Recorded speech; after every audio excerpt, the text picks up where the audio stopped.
Hey folks, welcome back to Ralston's Rockets. Prepping for the Texas shootout here in a few days, and I'm going to be flying one of my reloads. This is a G64, with a 10-second delay.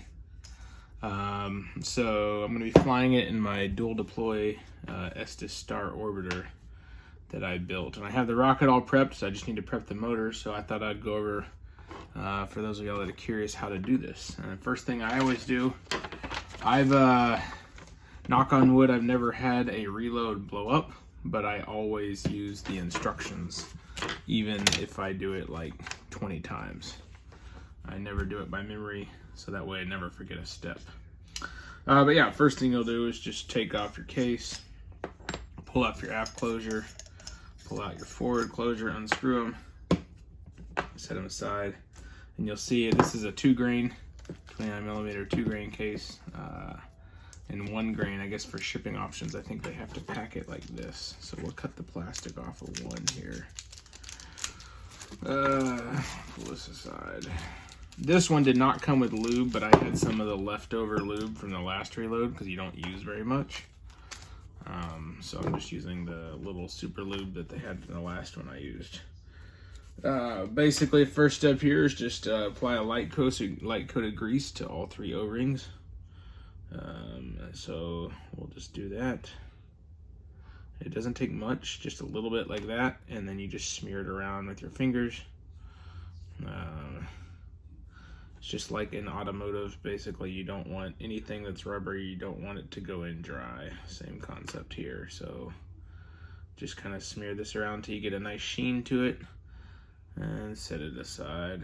Same thing with the next one. Probably just do it on my finger, it's easier that way.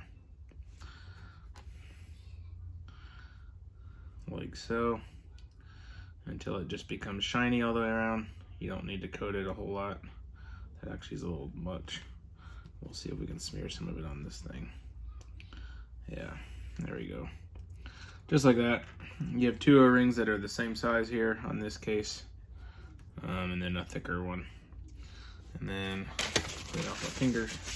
All right, and it says use your fingernail or blunt object to remove the burr from both the inside and outside ends of the delay insulator tube, which is going to be this little thing right here.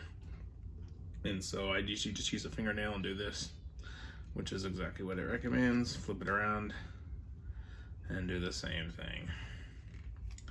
And that's pretty much that. And then make sure you don't get any grease down in there. All right. And then you'll take your delay element, which is this right here. You don't want to get grease on these ends because that'll mess it up. This one doesn't have a delay spacer. It says if it's supplied as a delay spacer, you can use it. This one, in case it does not. So you just place it flush into there. And then you're gonna place it just like this.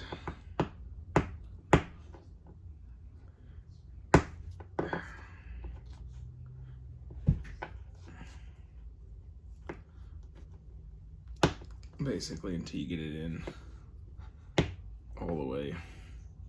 There, now it's in flush. Okay. And then, let's see, you're gonna take your forward closure, which is gonna be this thing right here.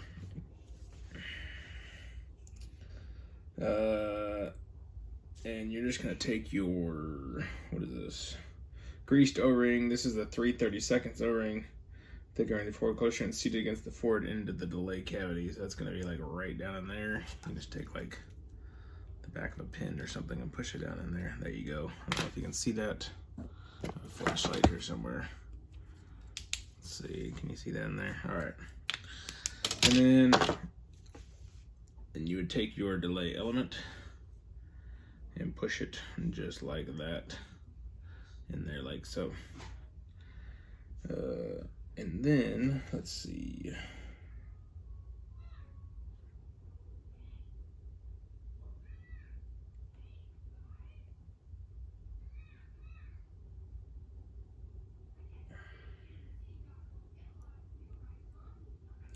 Insert the delay, charge delay, insert assembly into delay cavity and seat against the delay O-ring, which is what we got.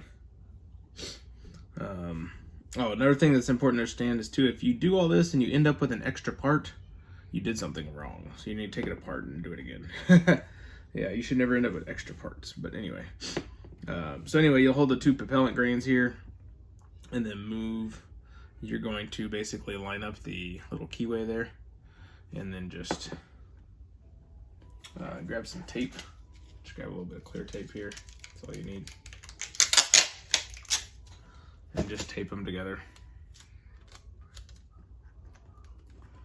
You should just tape it like, kind of like this.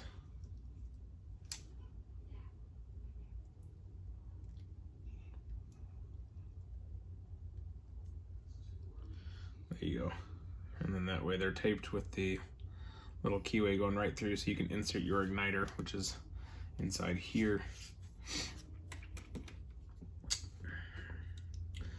And then let's see, it says remove the burr from the inside of the ends of the liner tubes. So same way, you can take your fingernail, do it like this. You can also take like the back of a hobby knife, do it like this if you want a little bit, you know, stronger chamfer, deeper chamfer.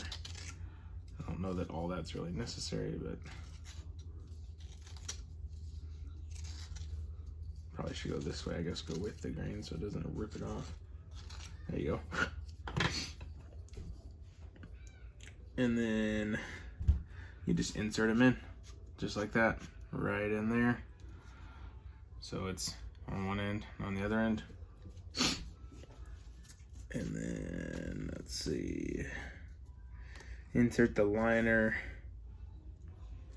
assembly into the motor case until it is recessed equally from both ends of the case. So here's your motor case, and then you sit the liner with the grains in there right in till it's basically equidistant from either end. So it'll be about right there. You can see you got threads on one end, threads on the other end. And these cases are, doesn't really matter if it goes that way or that way. It's pretty much interchangeable. And then, let's see, place the forward insulator into the case. Yeah, so forward insulator is going to be this little thing right here. So you just pick a forward end. So I usually always put the AeroTech at the back end, but you can do it the other way. It doesn't really matter. And place the forward end. Place the greased 1/16 of 1 inch forward O-ring against the forward insulator as shown, which is going to be up against it just like, and these are the same in this particular motor. So you just grab one of these and throw it right up against there like that, and don't cut it. I'm just pushing it down with the hobby knife. All right.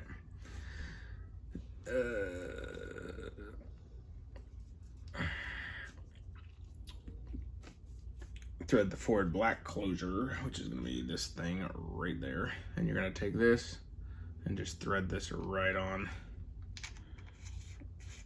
to the motor case just like that until it seats nice and tight. And now you have one open end, which is, this is the aft end. And then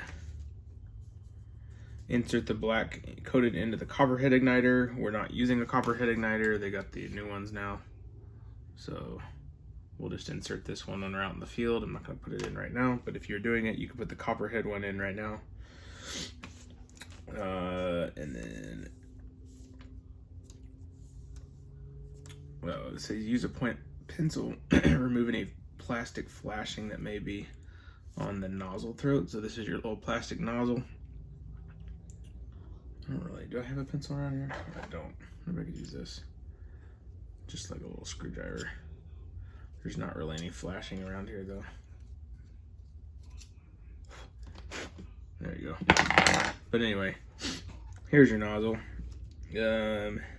Insert the nozzle in the open end of the motor case. So now there's only one open end, right? And that's it right there. And this actually fits. It's the same size as that inner lining, the inner diameter of the lining. So it fits right in there, nice and snug. And then you'll take your closure, or sorry, you'll take your, what's the word? O-ring, there you go. And you'll put it right in there just like that. And thread the aft gold closure. All right, that's the easy one, right? You can tell it's gold. And it just fits right on there, and it pushes that O-ring down. Now in this case, those the aft O-ring, which is this one, and the forward O-ring, which is that one, are the same. On some reloads, especially when you get high power rocketry, they can be different. And if you get them backwards, it will literally KO your motor. So just be cautious of that. That's why I always read the instructions, because you don't want to go backwards. There you go, until that's seated. And now it looks like it's seated. I'm gonna undo this real quick and just check, because I heard it pop. Yeah. Let me see if I can get this to push down in there real quick. There we go. I'll use something that's not sharpened.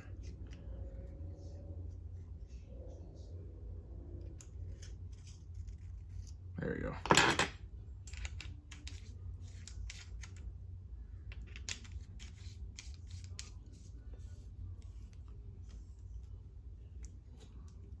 There you go.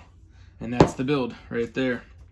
And then here, I didn't drill. If you needed to drill that, the delay grain, you could with the drill tool. I have it, but on this star orbiter, it needs an 11-second delay, and this is a 10-second delay right out of the box. So there's really no reason to drill it. And then this is actually technically the backup charge.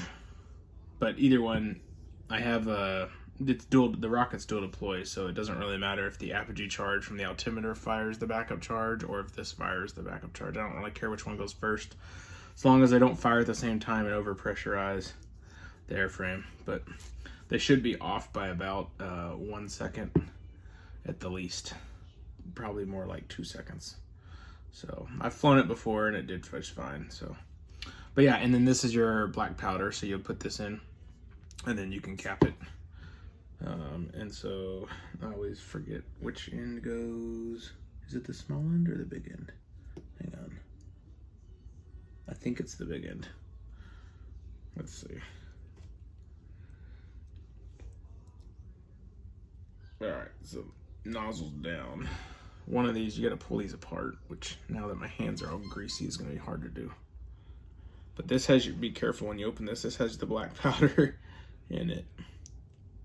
So if you spill this, it goes everywhere. This is why I prefer to build these at home. I do not build these out on the field for that exact reason, because it will go everywhere. So, and you want to tap it down.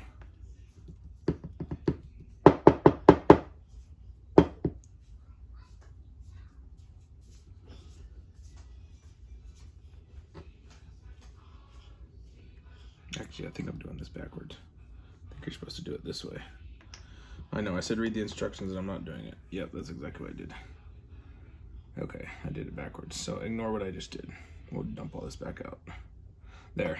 So if you look, this actually has a little ring, and there's a little ring in there, and this one goes in just like this. And it clips in. And then when you flip it over, now it's set. And then this one will go right up here and just covers that. And before you fly it, this will also hold your igniter in, but you want to cut it so that way you don't it doesn't snuff itself out when the motor tries to ignite as it comes up to pressure. So that's basically how you build a AeroTech reload, specifically for the 2940-120 rocket case. Daddy, those are for the big rockets? Yeah, buddy, these are for the big rockets. This is a reload, all right?